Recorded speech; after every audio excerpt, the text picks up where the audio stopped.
9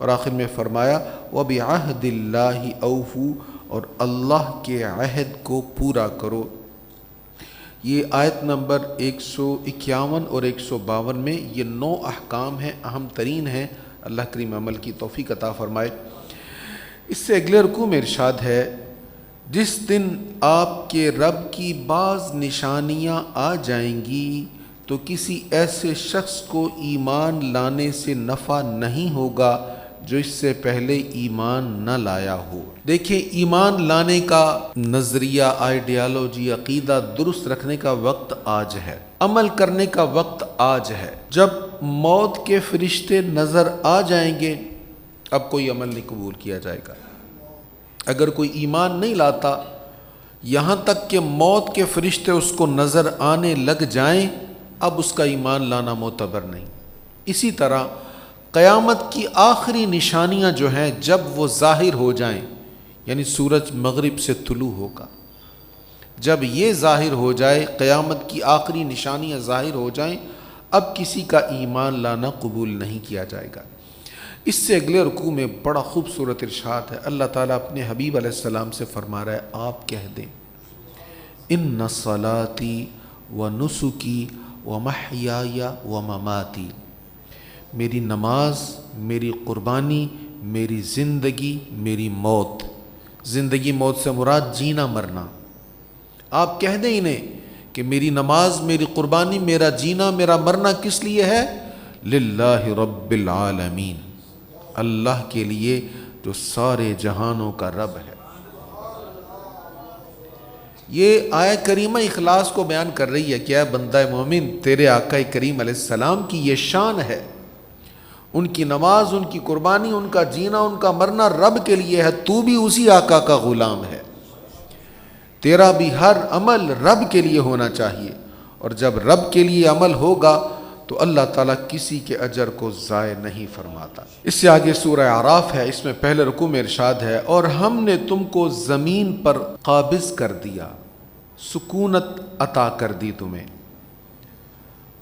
تمکنت عطا کر دی، اور تمہارے لیے اس زمین میں اسباب زیست فراہم کیے، مگر تم بہت کم شکر ادا کرتے ہو۔ دیکھو زمین پر ہم بیٹھے ہوئے نا، کیسے اطمینان کے ساتھ بیٹھے، سکون کے ساتھ بیٹھے، زمین پر چل پھر سکتے ہیں، ایک جگہ سے دوسری جگہ کتنے آرام سے ہم موو کرتے ہیں۔ یہ زمین کی جو کشش ہے یہ ہماری بلڈنگز کو، ہمارے سٹرکچر کو، ہماری ساری چیزوں کو ٹھیک رکھے ہوئے۔ آپ کھڑے ہیں یا بیٹھے ہیں تو آپ کا جو نظام انہضام ہے یہ درست کام کر رہا ہے۔ اگر کوئی کھانا کھا کے الٹا کھڑا ہو تو ہاضمہ ٹھیک رہے گا؟ کیوں؟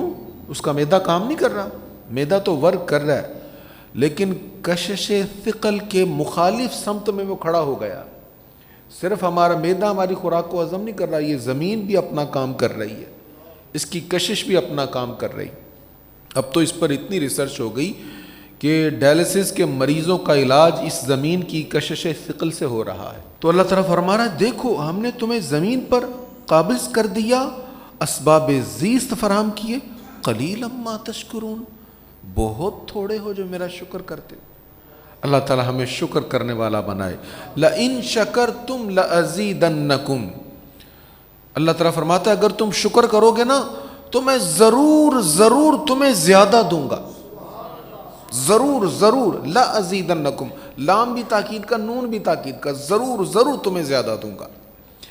اس سے اگلے رکوع میں ارشاد ہے اے اولاد آدم، بے شک ہم نے تم پر ایسا لباس نازل کیا ہے جو تمہاری شرمگاہوں کو چھپاتا ہے اور وہ تمہاری زینت بھی ہے۔ تو لباس کے 2 بنیادی کام ہیں، جسم کو چھپانا اور زینت بھی لباس ہے۔ قرآن اس کو بیان کر رہا ہے۔ ہمارے یہاں کچھ لوگ یہ تصور دیتے ہیں کہ لباس کی زینت شاید کوئی تصوف کے خلاف ہے یا تقوی کے خلاف ہے، ایسا نہیں ہے۔ کریم آقا صلی اللہ علیہ وسلم نے ایک شخص کو دیکھا، اس کا لباس اچھا نہیں تھا وہ مالدار۔ آپ نے فرمایا تجھے اللہ نے مال دیا ہے تو تیرے لباس سے وہ اس کا کرم، اس کی نعمت نظر کیوں نہیں آ رہی؟ یعنی اللہ تعالیٰ نے اگر عطا فرمایا ہو تو لباس میں زیادہ مفلسی نہیں ٹپکنی چاہیے، اچھا لباس ہونا چاہیے۔ اچھا، جب زینت کی بات ہوگی تو زینت میں کہیں انسان حد سے ہی نہ بڑھ جائے۔ ظاہر ہے زینت کا باب ایسا ہے کہ لباس کی زینت حاصل کرتے کرتے لوگ حرام تک بھی پہنچ جاتے ہیں، اس لیے فوراً فرمایا وَلِبَاسُ التَّقْوَى ذَلِكَ خَيْرٌ، اور تقوی کا لباس سب سے بہتر ہے۔ بدن بھی ڈھانپو، زینت بھی حاصل کرو، لیکن تقوی کا دامن نہ چھوڑنا، ایسا لباس نہیں پہننا جو تقوی کے خلاف ہو۔ اس سے آگے ارشاد ہے بے شک جن لوگوں نے ہماری آیتوں کو جھٹلایا اور ان کو ماننے سے تکبر کیا، ان کے لیے اس وقت تک آسمان کے دروازے نہیں کھولے جائیں گے اور وہ اس وقت تک جنت میں داخل نہیں ہوں گے حتیٰ کہ اونٹ سوئی کے سوراخ میں داخل ہو جائے۔ اونٹ سوئی کے سوراخ میں داخل ہو سکتا ہے؟ فرمایا جیسے اونٹ سوئی کے سوراخ میں داخل نہیں ہو سکتا، ایسے ہی اللہ تعالیٰ کی آیتوں کا انکار کرنے والا جنت میں داخل نہیں ہو سکتا۔ اللہ کریم ہمیں عمل کی توفیق عطا فرمائے۔ ارشاد ہوا ادعوا ربکم تضرعا وخفیہ، تم اپنے رب کو گڑ گڑا کر اور چپ کے پکارو۔ اللہ تعالیٰ کو رو کر اور چپ کے پکارنا چاہیے۔ آج کل موقع بڑا زبردست ہے، سحری کے وقت کبھی بیدار ہوں، اٹھ جائیں تو کوشش کریں کہ ایسے میں جب کسی کو پتہ نہ ہو اپنے کمرے میں اپنے روم میں الگ سے لو لگا لیں۔ اللہ تعالی ہمیں نصیب فرمائے۔ اب اس سے آگے بیان ہو رہا ہے ان قوموں کا جن پر اللہ تعالیٰ نے عذاب نازل فرمایا۔ سب سے پہلے حضرت نوح علیہ السلام کی قوم کا ذکر ہے۔ ان کی قوم کے سرداروں نے کہا بے شک ہم آپ کو یقیناً کھلی ہوئی گمراہی میں دیکھتے ہیں۔ گمراہ لوگوں کو جو سیدھا رستہ بتاتا ہے نا، لوگ کہتے ہیں تو خود گمراہ ہے، تو خود گمراہی میں پڑا ہوا ہے۔ انہوں نے کہا اے میری قوم، مجھ میں کسی قسم کی گمراہی نہیں ہے، لیکن میں رب العالمین کی جانب سے پیغام پہنچانے والا ہوں۔ اس سے آگے حضرت ہود علیہ السلام کا ذکر ہے جو قوم عاد کی طرف تشریف لائے تھے۔ ان کے سرداروں نے بھی اس قسم کی بات کہی۔ ان کی قوم کے کافر سرداروں نے کہا بے شک ہم آپ کو حماقت میں مبتلا پاتے ہیں، بے شک ہم آپ کو جھوٹوں میں سے گمان کرتے ہیں، معاذ اللہ۔ تو آپ نے بھی اپنی قوم کو وضاحت کی، کہا اے میری قوم، مجھ میں کوئی حماقت نہیں ہے، لیکن میں رب العالمین کی طرف سے رسول ہوں۔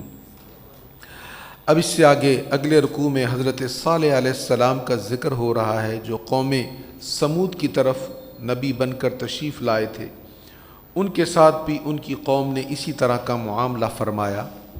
پھر حضرت لوط علیہ السلام کا ذکر ہے اسی رکوع میں۔ ان کی قوم میں وہ برائیاں تھیں کہ وہ ہم جنس پرست تھے، تو انہوں نے اپنی قوم کو کہا، ان کا بھی قوم نے کہنا نہ مانا۔ اب ان ساری قوموں پر پھر اللہ تعالیٰ کا عذاب آیا۔ حضرت نوح علیہ السلام کی قوم پہلے تھی، اسی ترتیب سے ان کا ذکر ہے۔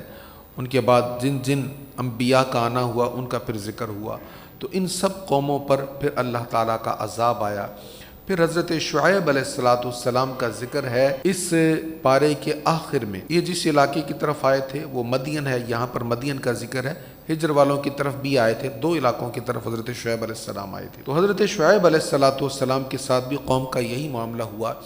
یہاں پر میں ایک بات عرض کروں گا، ان کا ذکر پھر آگے بھی آئے گا، وہاں پر پھر ہم ڈیٹیل سے بات کر لیں گے۔ تو انبیاء کرام علیہم السلام پر جب قوم نے اعتراض کیا، کسی نے معاذ اللہ بیوقوف کہا، کسی نے گمراہ کہا، کسی نے کیا کہا، معاذ اللہ، الیاذ باللہ، انبیاء کے بارے میں بڑی سخت باتیں کہیں، تو انبیاء کرام اپنے دفاع میں، ظاہر ہر بندے کو حق ہوتا اپنے دفاع کا، انہوں نے اپنے دفاع میں خود وضاحت کی، خود بتایا کہ تم غلط کہہ رہے ہو، میں ایسا نہیں ہوں، مجھے اللہ نے رسول بنایا ہے، مجھے یہ عطا فرمایا، یہ عطا فرمایا۔ قربان جائیں کریم آقا صلی اللہ علیہ وسلم کی ذات پر۔ حضور علیہ السلام پر بھی ظالموں نے بڑے تان کیے، بڑے اعتراضات کیے، جواب حضور نے خود نہیں دیا۔ لوگوں نے کہا جی آپ اللہ کے رسول نہیں ہیں، ہم رسول مانتے ہی نہیں آپ کو، آپ کیسے رسول ہیں؟ حضور نے خود نہیں کہا کچھ، اللہ نے آیتیں نازل فرما دیں۔ یاسین والقرآن الحکیم انک لمن المرسلین۔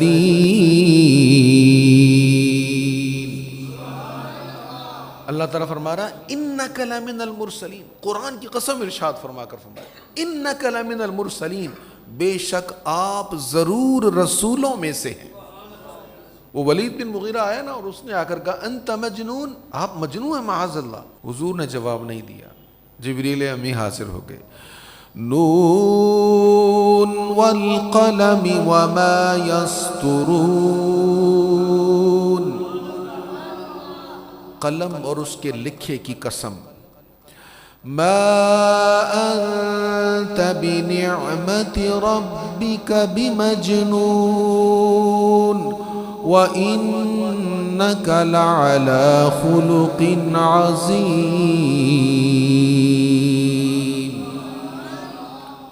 آپ رب کی عطا سے مجنون نہیں ہیں، آپ تو خلق عظیم پر فائز ہیں۔ وَإِنَّكَ لَعَلَى خُلُقٍ عَظِيمٍ، خلق عظیم پر آپ فائز ہیں۔ تو قرآن مجید میں ایسے بہت سارے مقامات ہیں۔ سرکار کریم علیہ الصلوۃ والتسلیم کے لخت جگر کا بچپن میں وصال ہو گیا۔ اب مشرکین دیکھیں کتنے ظالم تھے، وہ باتیں کرنے لگے اچھا ہوا جی، کتنا مرضی کوئی دشمن ہو، جب کسی کے گھر میں فوتگی ہو جائے نا تو لوگ کہتے ہیں یار دشمنی کرتے رہتے ہیں لیکن گھر میں مرگ ہوئی ہے اب چپ کر جاؤ۔ لیکن یہ ایسے ظالم تھے، خوشی منانے لگ گئے کہ چلو اچھا ہوا بیٹا نہیں رہا، اب ان کا مشن آگے نہیں چلے گا۔ اب 4 بندے ساتھ مل بھی گئے تو جب بیٹا آگے نہیں ہے تو پھر کون آگے مشن چلائے گا؟